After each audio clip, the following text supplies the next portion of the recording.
welcome to the Mum Dem podcast. By the Mum Dem? For the Mum Dem. But. Hey everybody, I'm Amma. And I'm Kamilah. I'm Rachel. And today we have another special guest. Please introduce yourself. Hi everyone, my name is Nicole Crentsil, founder and CEO of Black Girl First. Mum, entrepreneur, investor, Lecturer. Everything. Just do it things. Yeah, just do it things. Love it. Mummy. Oh, thank you. Well, thank you for joining us today. Thank you for having me. We love to start off our podcast with birth stories. So you have a wonderful child. Please tell us how she came into this world.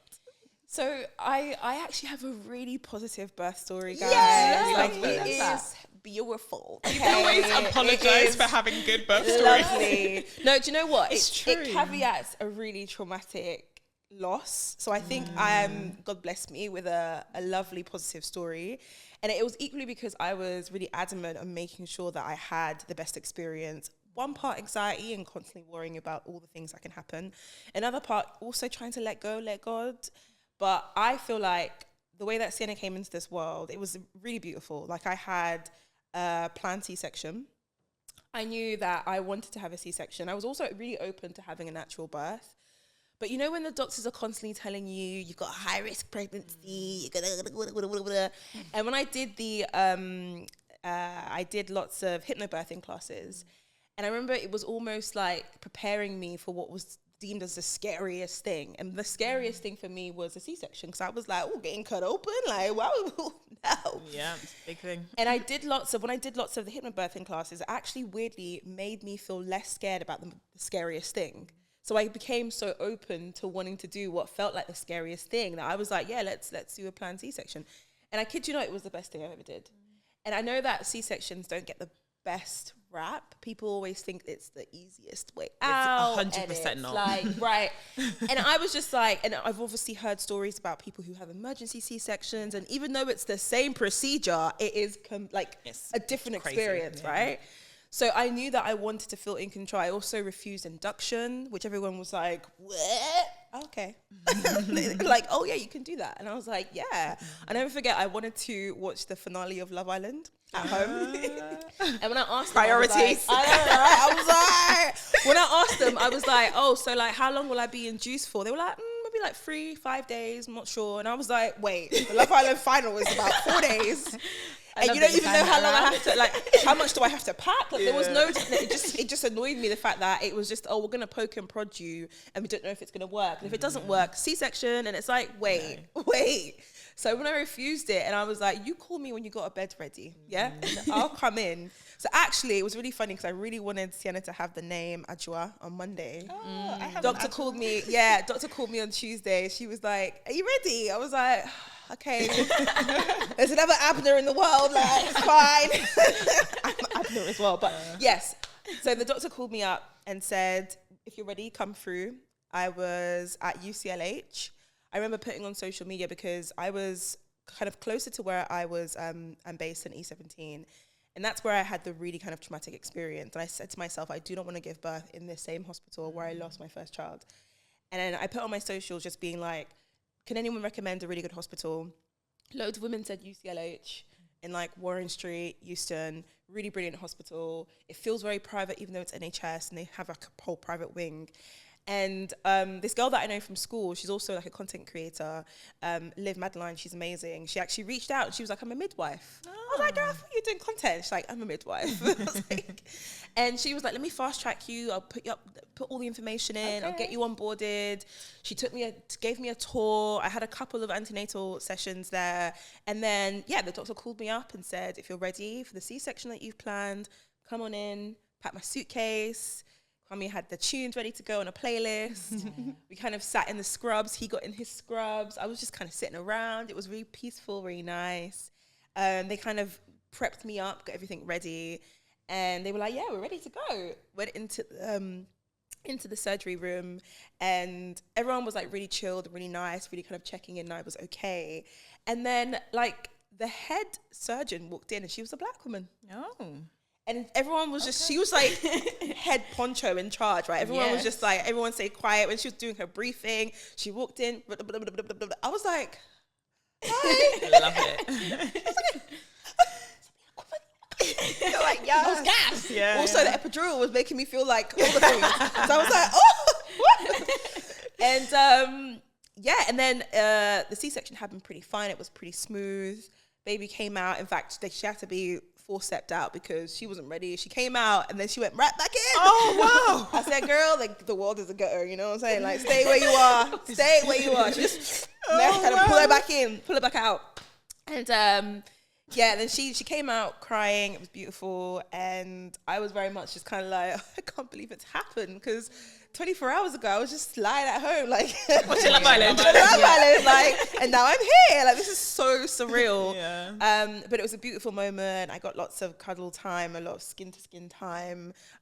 Breastfeeding was also a dream. I'm so sorry. Oh my God. Like, don't apologize. she latched so Amazing. perfectly. The mums need to hear positive experience. She Yeah. latched so perfectly. And I remember thinking like, oh, right, like, what? Is this how it is? Yeah. Even like the midwives were like, this is like a really perfect latch. Like we might actually reach out to you to like do our YouTube videos to like show other women. I was like, because I've been doing this for like 3 hours. Like, what do you mean? You're like, I'm a pro already. She's I'm a pro already. Like, for your YouTube content. Like, right, like, can't even get a day off in the hospital. But yeah, she latched pretty well. I did get preeclampsia, and I I genuinely think like that was a misunderstanding from them because they had like the blood pressure machine attached to the same arm that was also like breastfeeding for the first time. Okay. So the machine kept going off, and I was like, girl, like I can't do both. Like, and then when she came back in, she's like, oh, I think you got preeclampsia. I was like, okay, cool, sure. So obviously I got sent home with the injections, the risk of blood clot. Obviously I knew how serious it was. I forgot to mention as well, because I was like over researching and in too much people's business, I very much was speaking to a lot of the doctors, and I was like, so tell me about the maternal health rates in this hospital. Give me the real tea. What's going on? Yeah? What's the reason? Did they have the facts for They you? had the facts, but they also gave me like the, you can't sue us with this information if we give too much away. It was very like PR'd, right? But equally I was like, what is the reason? Like, what is the reason? So I can almost prepare myself. If anything happens, I can be like, no, don't want that. Or can you do that again? Or can you check this machine? It's not working. So I knew like if they said, okay, blood pressure, let's just follow what they had to say. I didn't want to argue with it. Yeah. She breastfed really well. She slept through the night. Well, she didn't sleep through the night, but she kind of woke up. And I remember thinking there were 4 other women in the same ward as me, and none of their babies were waking up. And I remember when she was waking up in the middle of the night, I was just like, oh my God. And it was because they all really struggled with breastfeeding. And I just felt like, oh my God, so sad, because there was a girl who was next to me. She was really young. And I remember thinking like, where's everybody's babies like awake? But it was an incredible moment being in that kind of bubble. But yeah, it was really positive. Like I could have another one if I had to. Like, do you know what I mean? Like I tell the women this story because I'm just like, I ain't got nothing to complain about. Like I was home after a night. That's really good after a C-section. And I was at my festival 4 weeks postpartum. Oh, like, wow. Right, running around like for a 2-day Black Girl Fest. Ridiculous. Don't recommend. How did you plan that in that time? Like if I could have scheduled that C-section before early, like it would have happened. But yeah, so I feel like my recovery went really well as well. I did the recommended, just staying at home, relaxing, chilling, had people supporting me. So yeah, it was a really positive birth story. Sorry, it was a long-winded No, it wasn't. That's Beautiful. amazing. It was really It was really lovely. And I think obviously you touched on loss, which is something that we haven't talked about a lot in this season. So thank you for sharing that with us. I wanted to ask you something, and please, if I'm overstepping, just say no and we'll move on. So my sister had a stillbirth, and they gave her so many different techniques to try and heal with it. And the thing that helped her heal most was when she had another baby. Yeah. And it's that kind of, she never wanted to feel like she'd replaced her son that she lost, but that helped her heal. Yeah. So I wanted to ask you, do you feel that when you gave birth to your child, your second child, was that helpful in the healing process? Oh, 100%. Because there was a sense of failure when I lost my first child. It was a sense of my body couldn't do what it's designed to do, what women's bodies are designed to do. And I remember saying to my therapist, because I've been in therapy since 2020, and I remember saying to my therapist, like, oh my gosh, like I failed. And she was like, actually, maybe your body was preparing you and protecting you for the next stage in your life, the next possibilities. And I was like, maybe you're right. So I definitely feel like, you know, people talk about the miracle babies, but I also think it equally puts a lot of pressure on those types of children. But I understand why miracle babies are given this kind of brand. But I definitely think that Sienna kind of saved me and gave me the possibility to become a mother. I never forget when my therapist, when we were talking through that period of my life, she was like, you are a mother though. Yeah. Not seeing a child to birth doesn't define you not being a parent, being a mother, right? And that was really kind of actualizing for me, because it gave me the authority to feel like I'm part of this community and that I could try again, I could do it again. And that child, whoever it will be, will still give me that hope and dream to become a parent one day. And so I definitely think that she's created a level of appreciation, not just for what my body can do and what is possible and what gifts God can give me and how I can feel protected. And it's just a wonderful feeling to see, to be able to, see obviously a birth to, a pregnancy to completion, but equally to be remembering where you came from, remembering the journey that got you there. And I think that's really important for when I talk about that birth story equally. That's why I said it's positive, but it wasn't always. And I think it's important for more women to be honest about that journey. I remember when I was navigating loss, there weren't a lot of visible Black women who were talking about it. So I was like, and it was all kind of like hush hush and behind closed doors. And when I would speak to people, I was like, oh my gosh, you too? Like, oh my gosh. And I was so needing that sense of community to understand what was going on.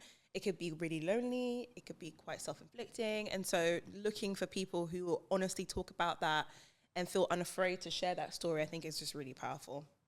Thank you so much. Thank you so much. Thank you. Honesty and open. And I say your openness because even through your birth story, when you was talking through it, you spoke a lot about being open. So you wanted your C-section, but you were open to a natural birth. Yeah. You were open to all. And I think that's something that we can take from this, because I think that is absolutely, we talk about preparing for things, but being open that things can change and things can, you know, go not the way that we planned. Exactly, but just being open to that. Yeah. So thank you. Is it my question next? Yeah. So we've spoken about your birth story and we've spoken a little bit about motherhood and your journey so far. What would you say is your favorite thing about being a mother? There are many things. I want to say the kid. I want to say right? That feels like the correct answer. They're a part of it, but just a little. Don't go anywhere. But there's this level, there's this exclusive club that you become part of, right? It's like the membership fee is a baby. Do you know what I mean? It's your entire life. Your entire time, your energy, your sleep. You know what I mean? Sanity. Your perky boobs. The rest of your life. What is that? And it just feels like this incredible exclusive club where it's like, no matter who you are, where you come from, like how far you're removed, we're connected by this similarity and this realization that we have gone through this experience together. I think it's so powerful. And I come across so many women, even people who like celebrities, people like, I just relate to the stories they tell when it comes to their experiences of motherhood. Because it's like, right, like even when I remember the time Rihanna did an interview. I was thinking the same thing. Was it British Vogue? Yeah. And she was they were talking about, we came back from the hospital and we just sat on the sofa and we were like, right. And I was like, that's what we did. I was like, you're not child with all this money and support and help and you're going at it alone and you're both just like, whoa. And I was like, wow, like I can really relate to Rihanna. Yeah. I felt the same way. What? I was thinking of a different Rihanna clip, you know, when she said it took her years to feel like herself again and she doesn't really fully feel like herself. Yeah. We sound like such big Rihanna stuff. No, it's because it's the fact that it's Rihanna and she's thinking and feeling the same thing we're thinking and feeling as the big Rihanna. All the help, all the resources. Exactly. And how honest she was. She didn't have to be that honest. Like other superstars aren't really honest about the journey. And she felt really relatable because it was her first child and she had another child like very soon after. And I just felt like, oh my gosh, like this is a true non-PR'd response. Yeah. And I think that's why I was like, this club that I feel like I'm connected to is just really powerful. And I'm connecting with women in so many different ways. And sometimes it's through our kid, but also it's through just a shared experience of like cultural intersections or like religious intersections, or thinking about the similarities you might have with someone because of your age or because of you work in the same industry. And I think that's just the most amazing part. Like I never knew that I would have all these new friendships and all these new people to connect with, and I just feel like that just was the one thing that I just didn't anticipate. Like the kid I anticipated, but everything that came with it, I was like, oh wow, like this is like a whole new world. Like I have a whole new lifestyle, I have a whole new network, and I think that's just really powerful. Yeah. And you have an impressive suite of careers. You're a true multi-hyphenate. And you must meet so many different types of mums who give you so much different advice. So you run Black Girl Fest, which is epic. I've been a part of it. It's wonderful. You do up content, which is great. You're a creative. You've just started to lecture at UAL. Yeah. So that's another thing that connects us, associate lecturers at UAL. And you do all of this, and you must get a lot of advice from a lot of different people. Yeah. So what is the best piece of parenting advice you've received? I feel like I'm still receiving advice because I haven't even fully hit toddler stage yet. So like, please give me more advice. Oh, we absolutely will. Like Listen to the podcast. I'm literally just like tiptoeing around all these different stages. But up until this point where I've got a 15-month-old baby, I think the best advice that I ever got was take each day as it comes. And it's because as a multi-hyphenate person who's doing lots of different things, my head is constantly in different parts of a calendar and constantly trying to keep up with so much. And when your child says, no, this is what we're doing today, you kind of have to be like, oh, okay, like maybe not today. You have to take each day. You have to understand that as much as you want your day to go perfectly, you've got a schedule, you've got things that you're trying to do. If your child needs you, if your child is sick, if your child just wants the cuddle all day, if your child just wants your attention, you kind of have to stop what you're doing and just give it to them and give them what they need. And it's been a hard one for me to start. I remember when she was really kind of newborn stage and she used to have those big 3-hour naps. And I used to love it. I'd be like, yeah, let's get things done. And then when that started to slowly deteriorate, I would be like, wait a minute. Like, I used to get really frustrated. And I think I was almost fighting with biology. I don't know why. I was just like, no, like, I have to join this meeting. And I remember having to talk to myself and be like, Nicole, like, what's more important right now? Like, find a way to reduce what you're doing or shift it around, work around the naps, like do something to allow yourself to kind of live or have the best of both worlds. And it's not easy. It's a juggling act. Like every single day is a juggling act, but very much so wanting to try and have the best of both in some way. But very much, yeah, take each day. And it's been like the best piece of advice, really, because every day is different. No 2 days are the same. And it's the same for my work and my career. No 2 days are the same. It's very curated based on like what I'm doing or what I'm focused on. And so, yeah, my world is currently very much like juggling and all over the place, but I love it. It keeps it exciting. Beautiful, great advice. Really good advice. And it's so important. I love that you were sharing about just trying to be more present for your child when she needs you. And I think about how every stage goes so quickly. Like they were just born yesterday and then they're 8-year-olds having little mini tantrums and they're teenagers not wanting to speak to you and not wanting to sorry, fresh example in my head. But then they're teenagers and they don't even want to speak to you, and then they're adults, and then it's like a whole journey. So I think it's so important to like just take each moment where you can, because it changes so quickly and then you have to adapt, you have to figure something else out. So that's really cool. But yeah, as a multi-hyphenated woman, what's it really like for Mum Dem in your in that area? I guess you kind of dabble in a bit of different worlds. So what's it like? Yeah, I dabble in different worlds, but I always say I do everything that I love. Like I don't get up to do things I don't want to do. Like I've become even more bullish with that since having a baby, because who's got the time? Like, who's got the time? We do not have the time. Yeah, Mum Dem. Child.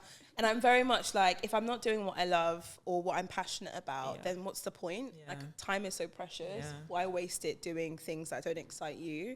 I've always wanted to teach. Teaching is just like a weird one for me, because I always felt like it wasn't even like, oh, I want to change the education industry from the inside out. Like, it's not anything that mirrors anything that anyone else is doing. It was just a passion for myself, just to kind of explore it as an opportunity. I love the idea of like working with students, educating, even changing curriculums, like thinking about how to make things more accessible, fun, inclusive, more representative of the current time that we're in. And when the opportunity came about, I was like, oh my God, this will be like amazing for me to do it in one of the biggest universities in the city. And it kind of interweaves quite well into kind of other areas that I want to explore as well in education, but very much like it adds quite well into kind of what I do at the moment, working in the creative industries, working for a creative university and with students who are creative at hand. So it's something that I feel like hopefully it could lead somewhere, but who knows, as you know, like doing a couple of lectures, supporting students here and there, joining seminars and supporting courses that need that kind of new diverse voice to kind of step into it. I think that's what's most exciting. And equally just kind of being in academic spaces, I think that there's another level to it when you're working in predominantly like investor or tech or business or creative spaces. Being in academic spaces, it's like no one really cares about all that. Like everyone just cares about education, the books and learning and conversations and essays and writing and thinking about the world in a different way. So I'm really passionate about that, but equally I think that passion pours into my business and my practice. I'm very much about reimagination in terms of like reimagining better futures for Black women. Like how can we redesign our futures? And how does that live in practice through collaborations, through creative projects, through events, through literature, through education? And so it makes sense for me to work in those fields whilst I'm in that space of reimagining. And I think that's where the best innovation really takes place, where people are given the freedom to dream and to dream differently about the world they want to live in. I think it's a privilege to even think of that, but equally to action it in your everyday. That's kind of how the festival really started. It was like, why does this exist? Like, let's create it. And equally, that's kind of why I work in this space of kind of social impact and community building and events. It just allows me to kind of be kind of free thinking on a multitude of subjects and areas and practices. That's really great. It's so you do so much. I'm like, wow, blown away. But I love it all. You're definitely killing it. So how have you found it as a mother doing all of these things? Do you know what? It's a hit and miss, right? Because I feel like I genuinely feel like what I'm doing is just caretaking. Like I'm literally just doing the same things over and over. Y'all are mothering, okay? Y'all are like talking back and they're talking back to you. And like you're having to correct stuff and like discipline. Like yeah, that's when it gets hard. That's when it gets hard, the part right? I don't like. That's why like I feel like when you're like off the back of like newborn, like pre-toddler, like you're really just caretaking, you're just like looking after, and then you might be doing a couple of little learning stuff here and there. So that's why I feel like I'm not even in the thick of it just yet. But even yet, what I feel like I've experienced so far, it's a challenge in that there's a version of yourself. I think for me, it's more of a personal identity crisis. I don't know. There's a challenge of the person that you're becoming and the person that you were before you became a parent, and thinking about what that new version will look like without actually really knowing what the final outcome will be, because as you said, like your child's going to go through different stages. And then trying to fight this identity of like who you are, like where's your place in the world? What impact will you now have when the impact is now all dedicated to this young life? And that's kind of what I've always really thought about when it came to like who I am as a person, my career, things that I love, but also this responsibility now I have as a parent. It's still something that I'm figuring out, and it's something that I'm leaning on other women to help answer those questions. But it's because I feel like, and I think it's probably for this millennial, modern woman, contemporary, someone who wants to have it all but still have a beautiful family. I think it's something that we're all kind of really kind of struggling with and really kind of having to think about, like, how do we have a career and build a family, have a beautiful home, and not have to like jeopardize one or the other in order to have parts of it. I remember I was sat on a panel once, and all the other mothers it was a mother panel, and all the other mothers were definitely far more experienced than I. And I was sat there like, yeah, I can have it all, can have a bit of that, have a bit of that. And they were like, you can't have it all, no, like, you got to choose one. And I was like, oh, like, what? I remember there was a founder of Peanut app, and Patricia Bright, and all the Mother Pucker, and all these brilliant mothers. And I was there sitting like, yeah, just juggle it, innit? Like, have it all. You can have a career and the baby. They were all just like... When the baby doesn't move. Yeah. When they start moving, it gets a bit harder. Yeah. And they're like building like brilliant tech businesses and like all these. And I was just like naively like, yeah, like... And I think it was because at that time I had this ambition of like, well, why does my life and my career have to stop? Like, why can't women still have parts of that life? Like, why do we have to choose? Even if you want to be a stay-at-home mum, why do you have to be if that's the way society's designed it? And there's, I think, misconceptions for what women get to do or don't get to do. It's like you're forced into a box whether you like it or not.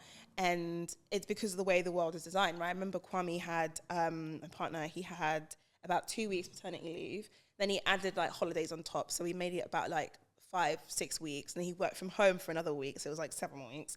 And it wasn't enough. When he then went back to work, I suddenly became a stay-at-home mum. I was like, wait a minute, I want to go back to work too. Yeah. Hold on a sec, I'm an entrepreneur. Like, why am I not going back to work? How have I ended up at home? We did it for a little bit because obviously I was recovering, just did the big festival, so I was like, yeah, I'm fine to stay at home. But after a couple of weeks, I was like, wait.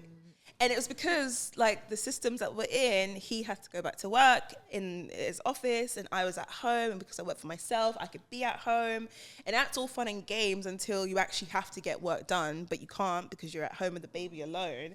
And I was just like, wait, we've just fallen right into patriarchy. Like, what's going on? Like, wait a second. Like, why can't I be the one to go out and work and you be at home? Like, let's flex this. Let's really...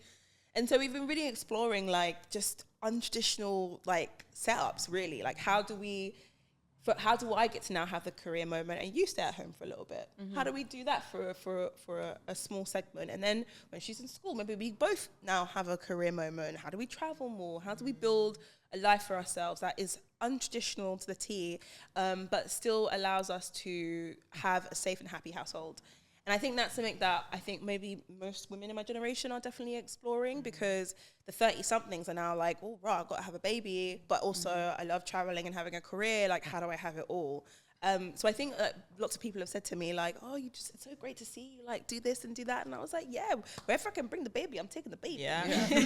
I'm not going to say no to a night's event. Like, you know, she's been to so many fancy dinners and so many cool, like, brand events. Because I've always been like, can I bring the baby? And they're like, yeah. I was like, sick. Yeah.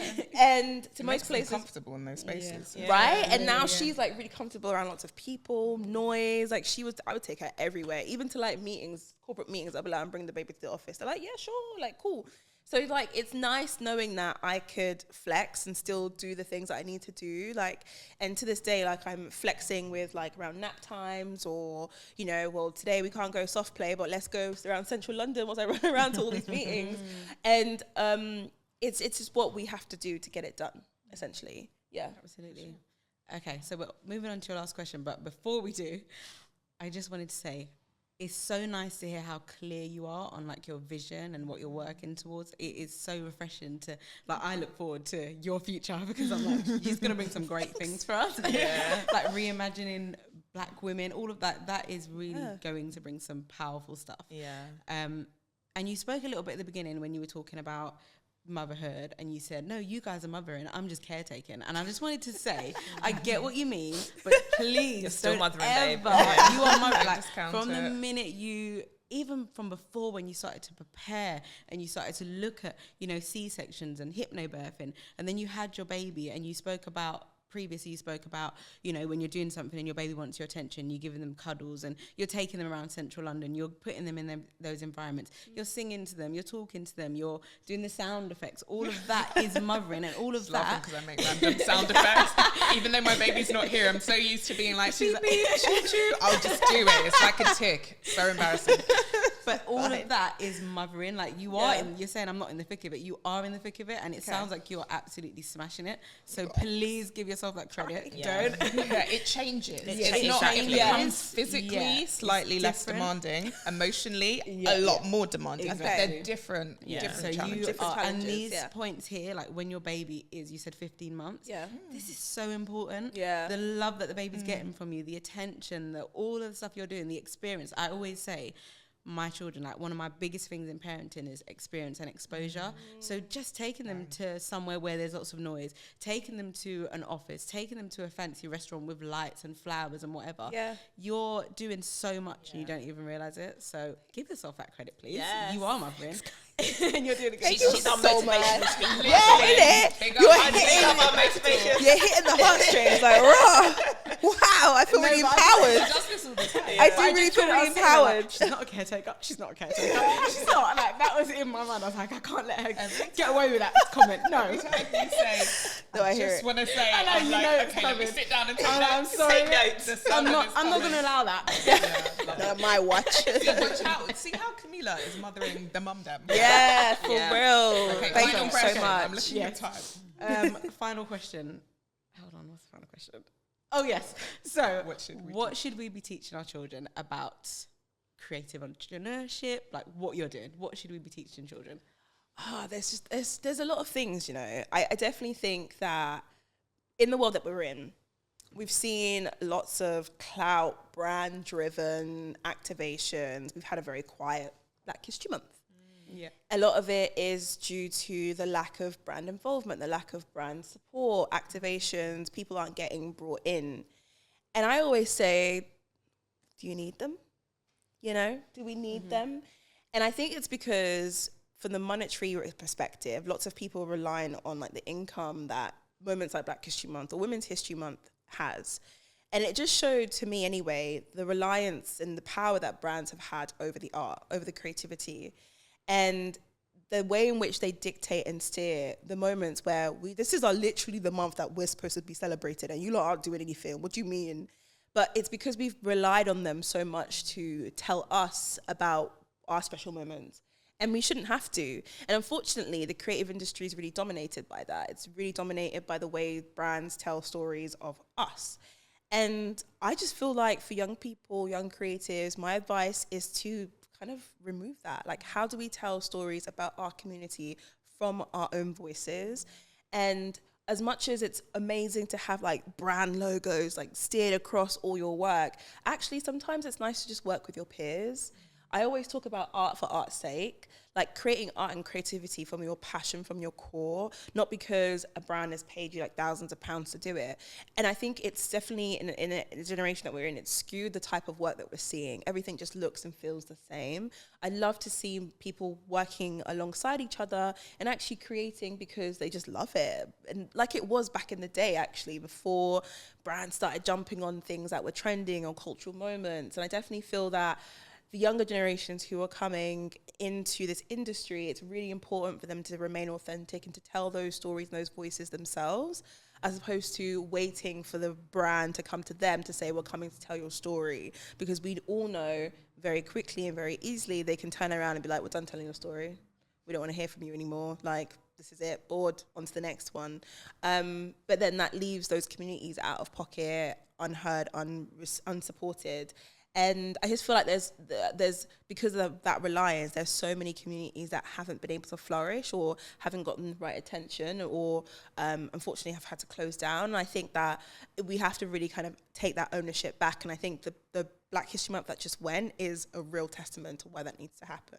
We shouldn't have to let another year go past and to be like, oh, we're not getting it. It's like, no. You should create your own. You should create those relationships and collaborate with your peers and create those moments to have those stories be told and not have to have another silent moment come past us. Thank you. That was beautiful. I feel a collaboration coming on. I know. Yeah. This is a collaboration. For real. Yeah, man. Speaking of collaborations, I know we only have like 2 minutes left, but I'm going to shoehorn it in. I know you're working on something special called the Mother Club. Yeah. So Mother, it's like, it honestly felt like just creating a space for mums to come and just rage. Do you know what I mean? I just really wanted to connect with other creative working women. I felt like there was a powerful network within the network that I just wanted to learn so much from single mums with businesses, mums who were creative, artists, musicians, writers, people who were doing things in the same industry as me that were also mums. experienced mums, new mums, mums with like 5 kids, mums who are raising other people's kids, mums who are like doing, and I feel like those voices, those people, those communities, there isn't really anything where I can see that exists for them. So Mother was an idea that I wanted to have, and still TBC, tinkering on what it could look like. But really just kind of like a space just to bring people together. And I was really inspired by so many other new communities that I'd seen being created online. And I was just like, all it really takes is a couple of snacks in a room. Do you know what I mean? Maybe there's some soft play in the corner, there's some soft toys and something that your kids can do in the meantime. But really, it's kind of this open sharing circle. So I'm still figuring out how it's going to look like. It's kind of getting bigger than I thought. So I'm like, right, I might need like a bigger space. But really, I just wanted to bring together a group of mums where I felt like they complemented each other based on what they did. And just a sharing circle, just to talk through like, how do we learn from each other and what can we build out of this? So it's not even anything really special, which is where I feel like the best things start from, where it's like not defined. It's just kind of like, I just want to talk. I just want to hang out. I just want to make more friends. I just want to like learn from other experienced mums. And then hopefully it will flourish into something beautiful soon. But yeah, there's no label, there's no nothing. It's just ideas on a paper. So watch this space. Yeah. And Yeah. afterwards, we're going to talk collabs. Yeah, Some Mother, ideas. yeah. We have a little gift for you from our season sponsor. Yeah, there you go. Can you reach it? Thank you. Like, my mic is annoying. Oh, y'all got a sponsor? From Ooh. Beauty. Oh, You're the lovely. Look at season this 1 sponsor. bag. Mum Dem Pod. Cute, right? Yeah, Have a really little cute. smell. Ooh, I love the oil as well. Remember the oil? Yeah. Okay. Enjoy. Thank you so Mama much. time. Yeah, I didn't even know they did these bags. This is beautiful. Yeah. Thank you so much. That's okay. Thank you for coming. We've really enjoyed speaking to you. Yeah. So over to you, Emma. Thank you for listening. Thank you for watching. Thank you for being a part of our motherhood journey. To all our listeners, please follow, like, subscribe, all the good stuff. And we're the Mum Dem. I'm Emma. I'm Kamilah. I'm Rachel. And I we're don't know which camera And to this look is- at. And I'm Nicole. yeah, thanks for listening. In season 2, we'll figure out our outro because I was like, was I supposed to say it? I'm Nicole. yeah, we don't know. We We're wing it tired. every time. There's just so many Thank children you. between us. Thank you. Bye. Fair enough.